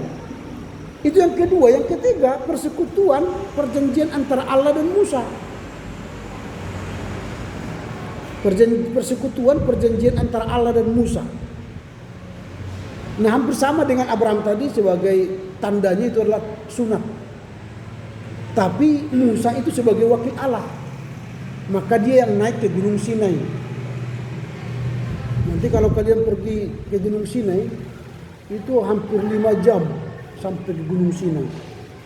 Makanya jangan pergi siang hari, karena kita melewati gunung. Pergilah jam 11 malam. Kalau punya kesempatan. Jam 11 malam itu nanti 1 jam naik unta. Naik unta. Jadi naik unta ini kan tidak ada pegangan. unta. Tidak ada pegangan, yang ada kan dikasih pelana.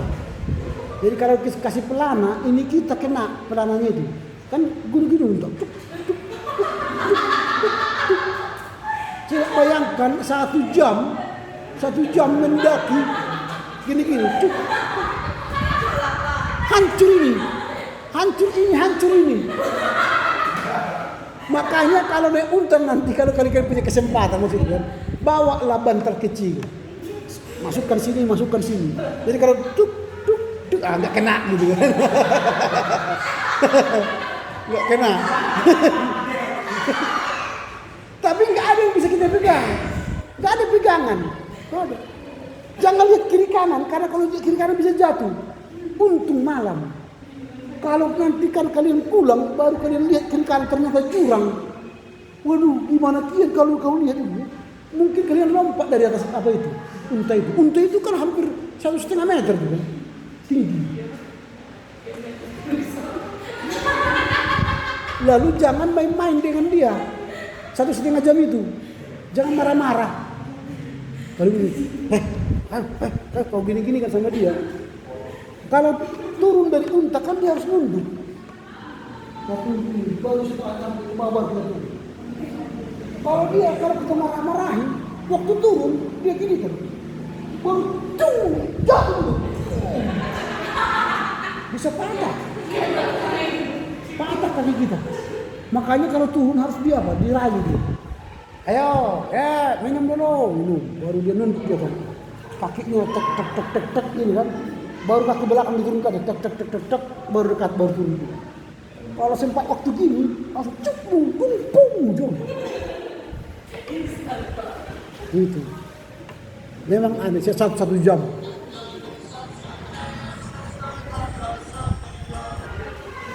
Bentar lagi ya, saya pesannya. Ya, saya pesannya.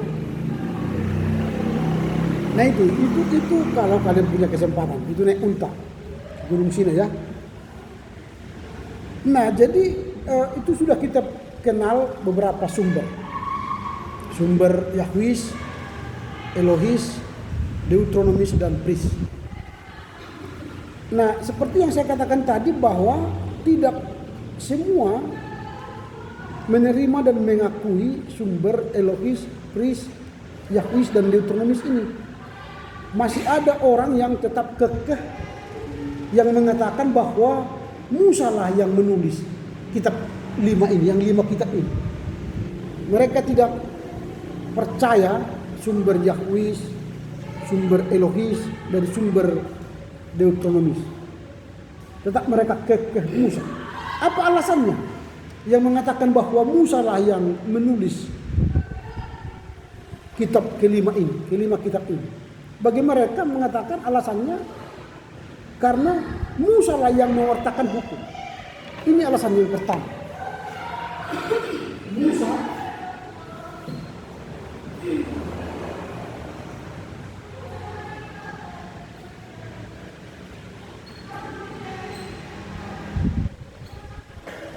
Musa yang mewartakan hukum. Nanti kalian baca di Ulangan 1 ayat 5. Coba dibaca di Ulangan 1 ayat 5. Ulangan 1 ayat 5.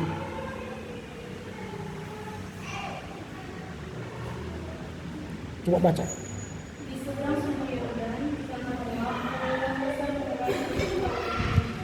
Nah, jadi Musa lah yang menguraikan, yang menulis hukum Taurat. Nah itu, jadi itu alasan mereka. Bahwa bukan sumber Yahwis tadi, bukan sumber Elohis, tetapi Musa. Itu alasan pertama. Nah, alasan kedua,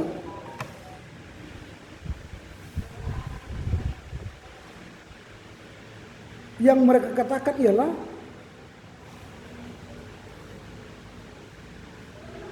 karena Musa yang memerintahkan mengangkut tabut perjanjian Allah itu.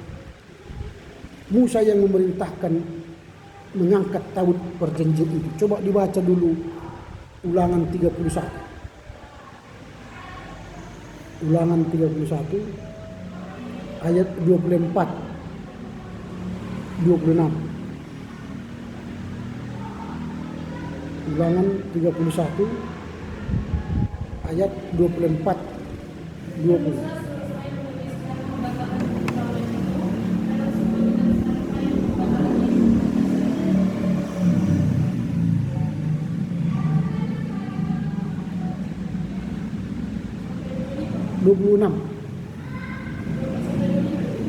Begitu ya. Ketika Musa selesai menuliskan perkataan orang itu dari seluruh kitab sampai perkataan yang menghabiskan, maka Musa memerintahkan kepada orang-orang Lewi mengambil kitab perjanjian Tuhan demikian. Ambillah kitab Taurat ini diletakkan di samping tali perjanjian Tuhan Allahmu, supaya menjadi saksi terhadap engkau. Nah, jadi Musa memerintahkan ambillah kitab Taurat itu dan letakkanlah di samping tabut perjanjian Tuhan. Ini membuktikan bahwa Musa lah yang menulis kelima kitab itu. Kejadian, Keluaran, Imamat, Bilangan, Ulangan.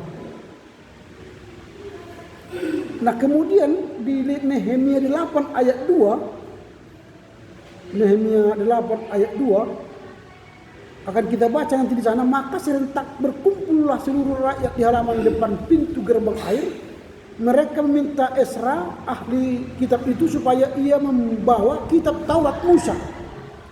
Nah, jadi di Ezra 8 ayat 2 itu dikatakan bahwa mereka memerintahkan Ezra untuk membawa kitab Taurat Musa, yakni kitab hukum yang diberikan Tuhan kepada Musa. Jadi mungkin mereka menganggap ketika Musa dulu naik ke Gunung Sinai lalu dia turun membawa 2 loh, itulah yang ditulis oleh Musa.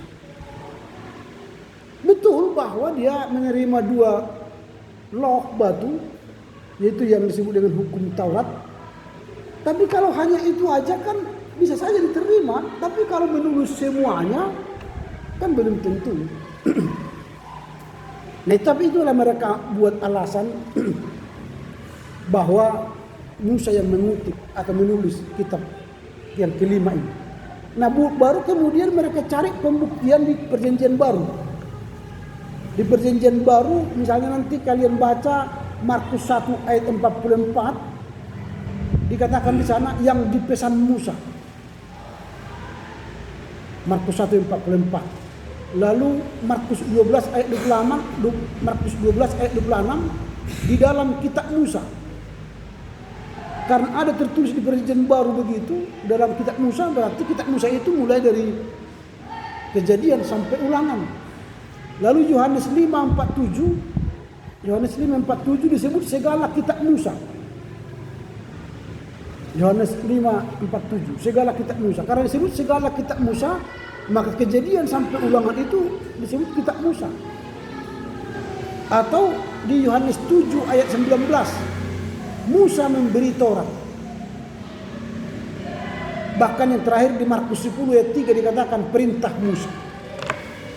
Ini beberapa bukti yang disebut para ahli bahwa yang menulis kitab Pentateuch itu, Kejadian sampai Ulangan, adalah Musa. Tapi entah siapapun yang menulis, baik Musa atau baik Yahweh, Elohim, Deuteronomus dan Tulis, yang penting bagi sekarang bahwa ada beberapa sumber penulisan dari kitab Pentateuch. Dan itu nanti akan berkembang kepada kitab-kitab lain. Kitab Nebiim, kitab sejarah, kitab puisi, kitab nabi-nabi, nabi besar, nabi kecil.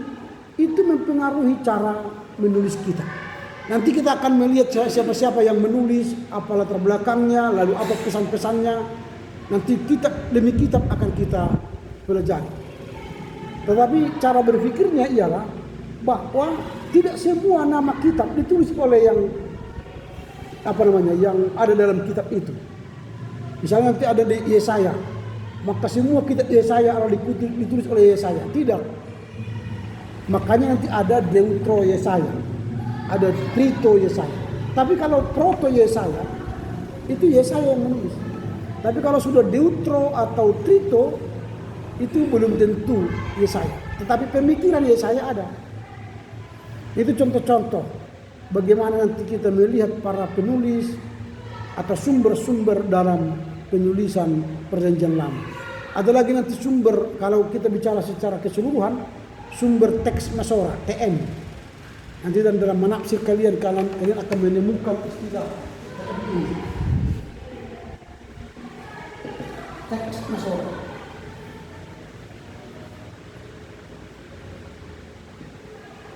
Ini dalam Perjanjian Lama nanti banyak sekali disebut dengan teks Masorah, bahkan sampai ke Perjanjian Baru. Teks Masorah itu sumber yang digunakan dalam rangka menulis kitab itu. Nah, demikianlah dulu yang bisa sampaikan. Kalau ada pertanyaan silakan. Ada pertanyaan?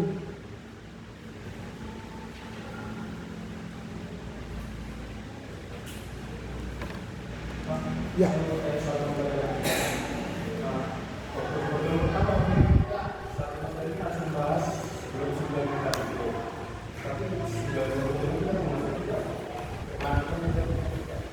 Ya, nanti misi lagu akan saya susun.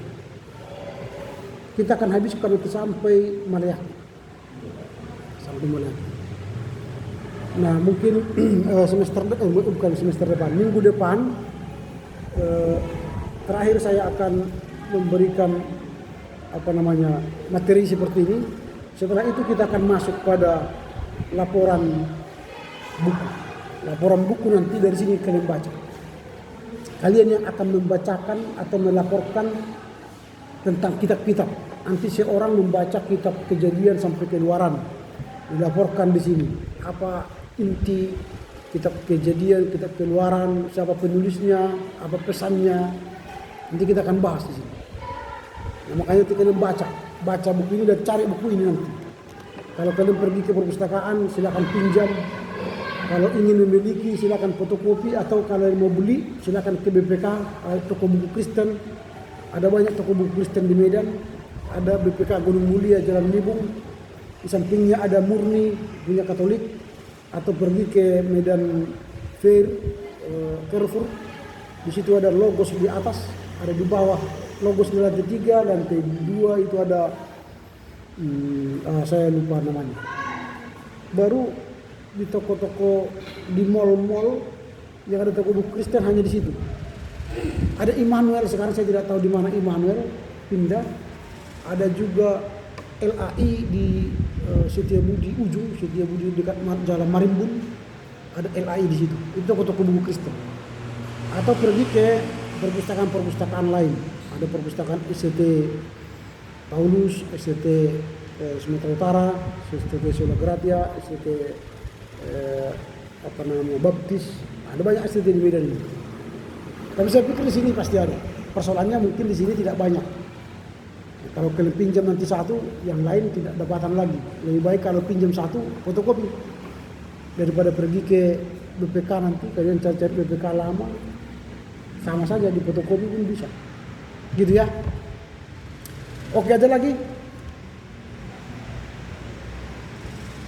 Kalau tidak ada, sampai di sinilah perbincangan kita. Kita jumpa minggu depan. Baik, silakan siapa yang menutup dengan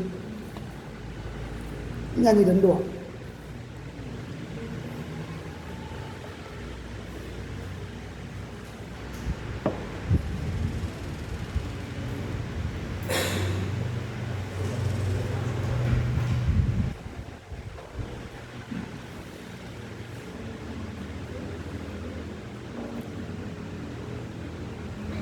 Silakan siapa yang berdoa.